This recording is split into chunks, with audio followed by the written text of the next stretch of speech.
Hey everybody, I hope you're having a great night. I am posting this early.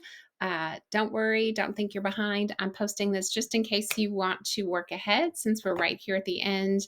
And I know everybody might be eager for the course to end or just want some extra time to think about these final assessments. So, first of all, in your reading section, you're going to go ahead and finish the Margot Gottlieb text. You're going to be reading the final chapter in her text. And I found this chapter really interesting. I was going to pull it up. Um, she talks about how we equitably assess multilingual learners and suggests using the can-do descriptors from WIDA to really think about what students can reasonably do at each level and make sure that we're grading them on what is in their zone of proximal development. Um, and she also brings up the point, is it really fair to measure language development at all? How do we assess that? If it's, we're helping students develop that language, is there actually a standard? So I really enjoyed this chapter.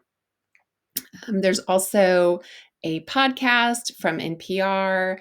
There's a lecture that you can watch that's optional. There's lots of pieces there. So go ahead and check that out as well.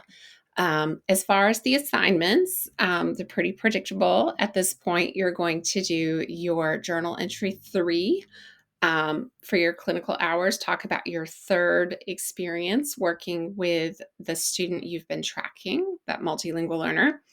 Module 6, you're going to be talking about exceptional students, gifted and talented English learners. In most states, multilingual learners are way underrepresented in the gifted and talented pool. One reason is, how do they score on that assessment to see if they are talented and gifted? So this is a really interesting forum. Go ahead and check out the prompt here and that podcast and share your thoughts. Assignment 5 is portfolios for assessment. And for this assessment, you are just going to make an outline. There's a sheet there for you, but you're going to make an outline of what you would include, what items you would include for a portfolio in order to assess multilingual learners. Make sure that you're addressing content and language in that portfolio that you're sharing. And the idea of portfolio assessment is to provide a rich picture of the student. So make sure in this portfolio you're thinking about swirl, speaking, writing, reading, listening. How can you show that the student is developing those skills as well as content learning?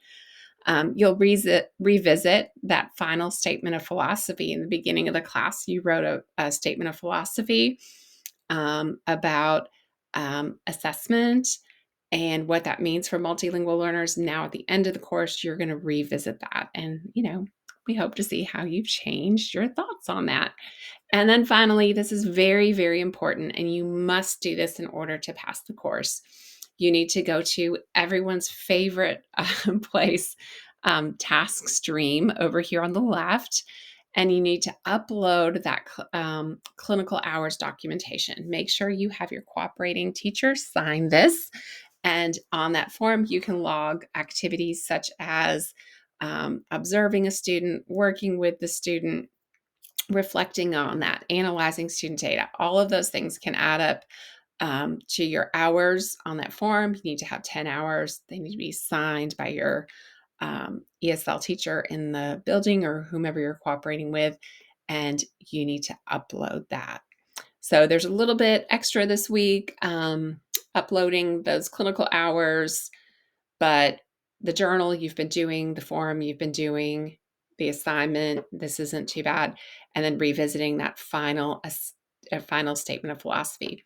Everything is due by March 8th, and I can have can't give you guys any extensions. It has to be March 8th because I have to turn in grades. So make sure you get in everything by March 8th by midnight. If you have any questions, please let me know. With TaskStream, go ahead and log in a little bit early, make sure everything's working for you. I would not wait until March 8th to do that because sometimes that can be tricky. When you do log into to TaskStream, make sure you use your EKU email address. That always throws people. And just a resource I'm going to share with you this week. This is from my website.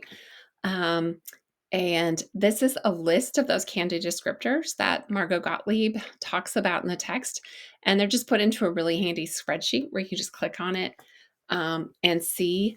But this is something my friend Dr. Irina McGrath and I created a few years ago. We love to share it with teachers. It's just an easy reference tool for them to look at those WEDA candid descriptors at a glance. All right. Well, it has been a pleasure. Reach out if you need anything, and good luck. March 8th. Make sure you submit those clinical hours in TaskStream. Let me know if you need anything. Bye.